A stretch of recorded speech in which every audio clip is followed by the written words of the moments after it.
네, 안녕하세요. 리타인사이트의 김영입니다. 오늘 강의 시작하도록 할 건데요.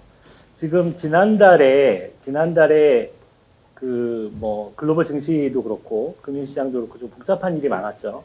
예, 되게, 저희도 이제 분석하는 입장에서 보면, 작년 하반기에 이제 저희가 8월인가 9월에 이제 국내 시장에 대해서 좀 빠질 것 같다, 이렇게 말씀을 드리고, 작년 11월인가요? 미국 시장하고 인도, 베트남에 대해서 좀 꺾일 것 같다. 투자 비중을 줄이자 이렇게 얘기를 드렸는데 저희가 가장 우려했던 게 작년 연말에 그러니까 올해죠. 작년 연말로 치면 내년이죠. 인플레이션에 대해서 굉장히 우려를 많이 했거든요. 저희 보고서 계속 보시면 알겠지만 인플레이션이 굉장히 높아질 거고 거기에 따라서 연준이 거기에 대응해서 금리를 굉장히 강하게 올릴 가능성이 높다. 그렇게 되면 양적 긴축도 좀 빨라지고 그렇게 되면 이제 유동성이 줄어드는 거잖아요. 유동성이 줄어들면 주식시장에 어떤 영향을 미치냐면 주식시장이라는 게 주가라는 게 그냥 막 움직이는 것 같아도 어떤 원리가 있어요. 원리가 있는데 뭐냐면 주가라는 거는 결국 기업의 이익 곱하기 멀티플이잖아요. 기업이 1년에 100만 원을 벌고 그 회사가 앞으로 한 10년 동안 괜찮을 것 같다. 이 정도 이익을 낼 것 같다 그러면 퍼라 그래서 PER이라고 하거든요. 10배를 적용하면 1,000원 정도의 주가가 형성되어 있는 거예요.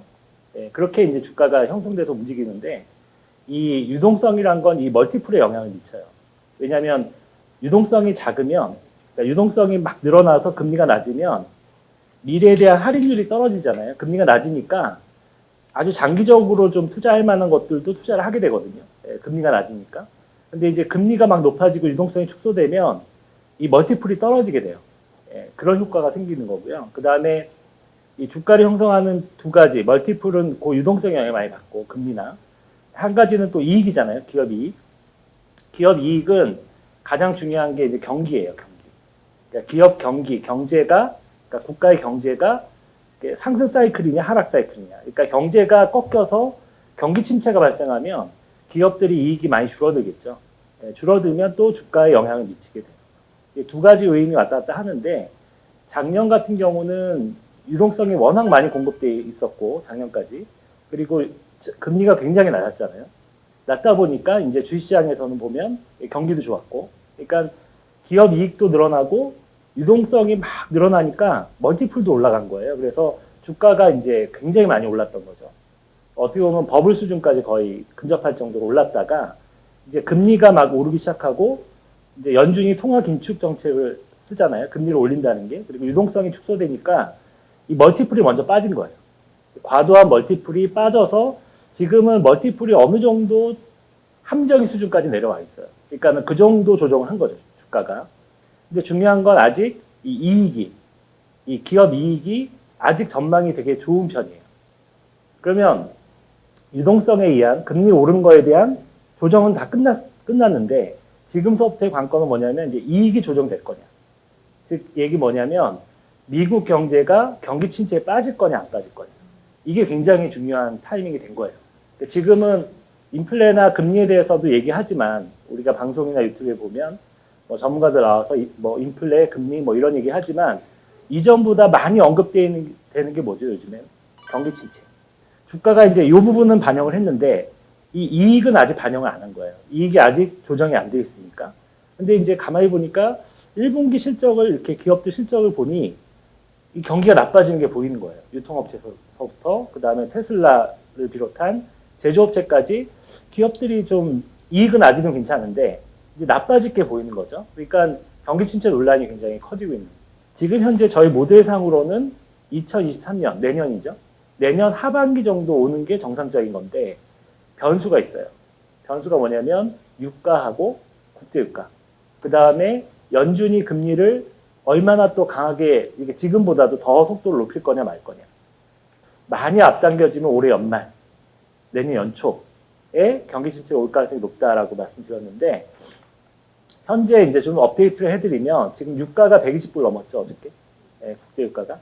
그래서 저희는 이제 국제유가가 150불, 200불 갈 거라고 전망을 하고 있는데 굉장히 저희 생각보다도 빠르게 오르고 있는 것 같아요.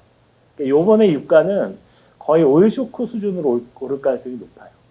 여러 가지 이제 수급이라든가 뭐 공급 사이드라든가 뭐 여러 가지 저희가 분석을 해보면 아 이번에는 국제유가가 한 200불에서 많이 가면 250불까지도 갈 수 있겠구나.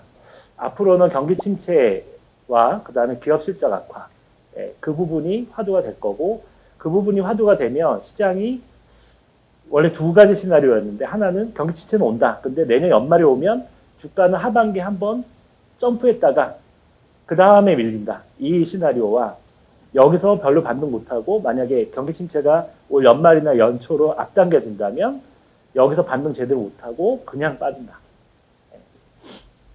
그래서 이 700만 배럴 사라지는데 지금 전 세계에서 석유를 좀 더 증산할 수 있는 나라가 두 나라가 있죠.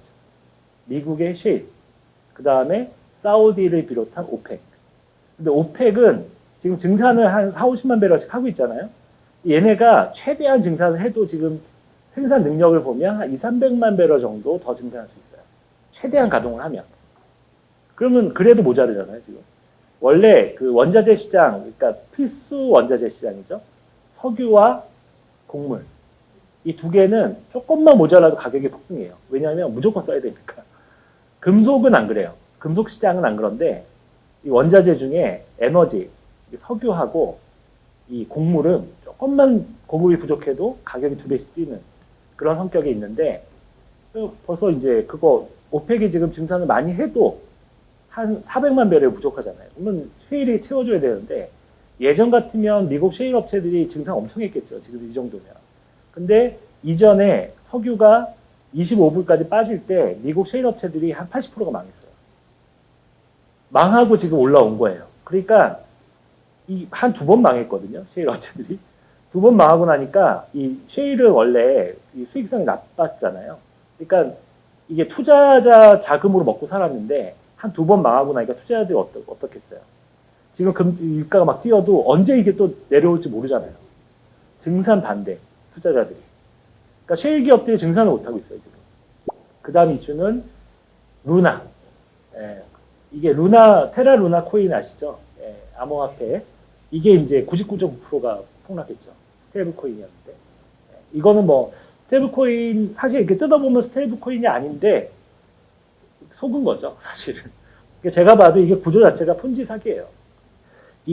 요번 테라 루나 사태는 저는 보고 어떤 느낌이 들었냐면, 아, 이게 거대한 뭐죠? IT 버블?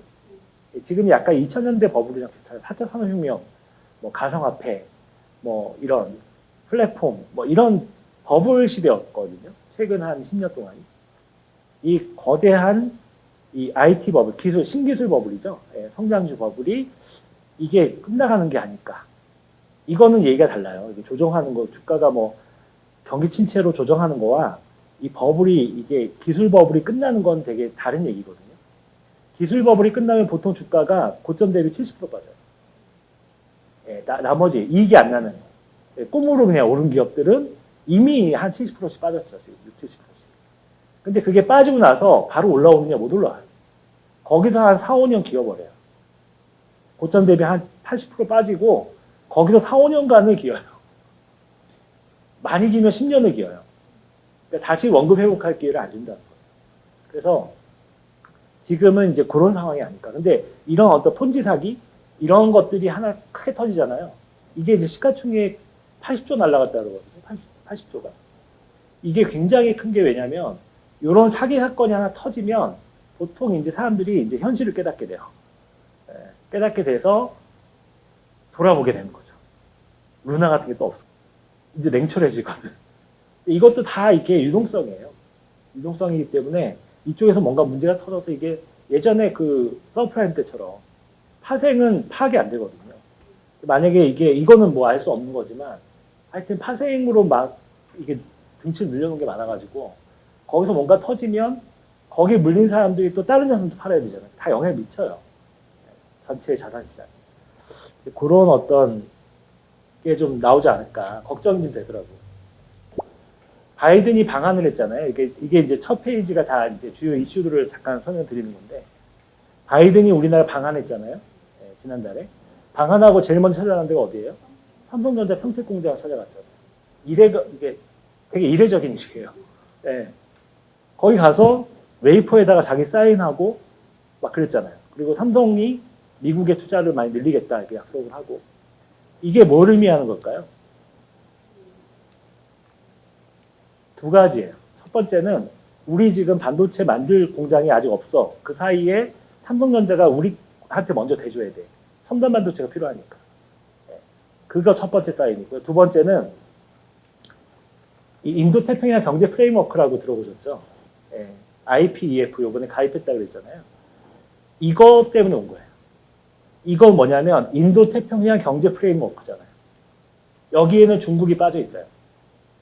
미국이 이제는 공급망을 중국을 배제시키려는 움직임을 노골적으로 보여주는 거예요. 그 다음에 이제 세 번째 이슈는 제로 코로나인데, 제로 코로나 정책, 뭐 상하이 지금 개방 다 하고 있죠. 그 다음에 이제 베이징은 봉쇄로 좀 약간씩 들어가고 있는 상황인 것 같고, 근데 이제 중국의 제로 코로나에 대한 영향은 되게 잘 생각을 해야 돼요.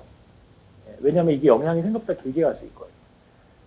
여러분들은 중국이 코로나가 퍼지는 거를 막으려고 확 봉쇄했잖아요. 상하이를. 생각보다 오래 봉쇄했죠. 그리고 봉쇄를 푸니까 이제 문제가 해결. 이제 공급망도 풀릴 거고, 이제 중국 경제도 올라올 거고, 이렇게 생각을 하잖아요. 근데 실제 현재 그 현실에서는 그렇지가 않다는 거예요. 중국은 의료 시스템이 굉장히 취약하단 말이에요. 그러면 당연히 사망률이 높겠죠. 홍콩이 사망률이 되게 높았거든요. 같은 백신 맞았는데. 방어력 약하죠, 백신이.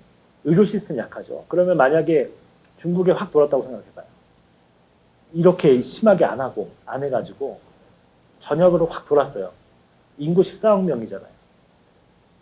그러면 이제 대충 한 번 돌면 전체 인구의 몇 프로, 보통 40%까지 확 돌거든요. 그러면 거의 한 5억 명, 6억 명이 걸렸어요. 홍콩은 체질도 비슷하고 같은 백신 맞았기 때문에 이제 참고가 되죠. 사망률 한 2, 3% 나왔을 거예요, 홍콩이. 그걸 딱 대입하면 예상 사망자 수가 나오잖아요. 몇 천만 명. 그거를 감당할 수 있을까? 공산당이. 거기다가 10월에 또 이제 시진핑이가 좀 3년 이미 걸려있는데. 이거는 도저히 안 되는 거죠. 그 생각하면 끔찍한 거예요. 차라리 경제를 희생하는 게 낫지. 이렇게 되면 폭동이 일어나고 진짜 공산당 기반이 무너질 수 있잖아요. 이게 지금 독재로 가려고 하기 때문에 더 그런 거예요. 왜냐하면 모든 게 책임이 돌아오기 때문에 시진핑 입장에서는 선택의 방법이 없어요. 무조건 때려 막는 거예요. 그런 이유로 했다는 걸 가정하면 앞으로 어떻게 될까요? 이게 지금 바이러스 계속 하위 변이로 나오고 있거든요. 이 바이러스가 계속 하위 변이, 미국도 지금 그 하위 변이 네 번째 변이가 나와가지고 지금 엄청 돌고 있대요. 돌기 시작했대요. 그래서 좀 주목하고 있는데 이번 코로나는 이게 변이가 빨라가지고 계속 돈단 말이에요. 그러니까 방심하면 도는 거예요. 근데 중국 입장에서는 지금 이런 상황이라면 지금 상하이를 풀었지만 지금 그 상하이 곳곳에 단지마다 다 검역소 다 설치하고 있대요. 그리고 또 한 지역에서 한 명이 나오니까 이게 봉쇄 해제 하루 만에 다시 거기를 해제, 그러니까 봉쇄해버렸대요. 그러니까 언제든지 다시 봉쇄할 준비를 하고 있는 거예요, 지금. 상하이도. 그 상하이의 일부 사람들이 다 도망갔잖아요. 해외로 이민도 가고, 다른 지역으로 도망가고 있어요. 중국 경제는 완전 박살났어요, 지금. 완전 침체로 빠졌는데, 보통은 여기서 이제 경기 부양하면 올라왔잖아요. 맞잖아요, 예전에. 근데 지금도 경기 부양 시작했거든요. 뭐 무조건 때려버, 막 유동성 붓고 막 하고 있는데, 과연 이제 중국 경제가 이렇게 V자로 올라올 수 있을까? 저는 약간 부정적이에요. 좀 저는 생각이 좀 달라요. 예전서부터 제가 계속 중국에 대해서는 투자하지 맙시다라고 얘기를 하고 있잖아요. 몇 년 전서부터. 여전히. 근데 지금 제가 우려했던 게 다 지금 나타나고 있는 거예요. 주가도 그때 이후로 많이 폭락을 했고. 근데 저는 지금도 사지 말자 그래요. 저희 포트에는, 저희 모델에 있는 포트에는 신흥국 투자에 중국이 아예 빠져 있어요. 인도만 투자하지, 인도 베트남만 있지, 중국은 빠져 있어요. 왜냐하면 중국은 장기적으로 안 좋기 때문에. 아예 포트에서 빠져 있어요, 아예. 몇 년 전부터. 그래서 중국 제로 코로나는 이제 그 정도로 정리하면 될 것 같고요. 예, 고맙습니다.